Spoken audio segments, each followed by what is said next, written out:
தக்காளி குருமா சிம்பிளாக செய்கிறதுக்கு ஒரு மிக்ஸி ஜார் எடுத்துக்கோங்க.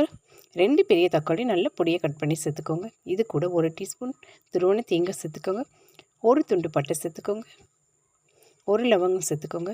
1/2 டீஸ்பூன் பெருஞ்சீரகம் சேர்த்துக்கோங்க. 1/4 டீஸ்பூன் கசகசா சேர்த்துக்கோங்க. 1 டீஸ்பூன் பொட்டுக்கடலை சேர்த்துக்கோங்க. அப்புறமா 1/4 டீஸ்பூன் ஜீரகம் சேர்த்துக்கோங்க. காரத்துக்கு தகுந்த மாதிரி மிளகாய்த்தூள் சேர்த்து இதை நல்லா நைஸாக அரைச்சிட்டு ஒரு குக்கர் எடுத்து 1 டீஸ்பூன் மட்டும் எண்ணெய் சேர்த்துட்டு எண்ணெய் சூடானதுக்கப்புறமா ஒரு பெரிய வெங்காயம் பொடியாக கட் பண்ணி சேர்த்து வதக்கிக்கோங்க. கூடவே ஒரு பச்சை மிளகாயும் சேர்த்துக்கோங்க.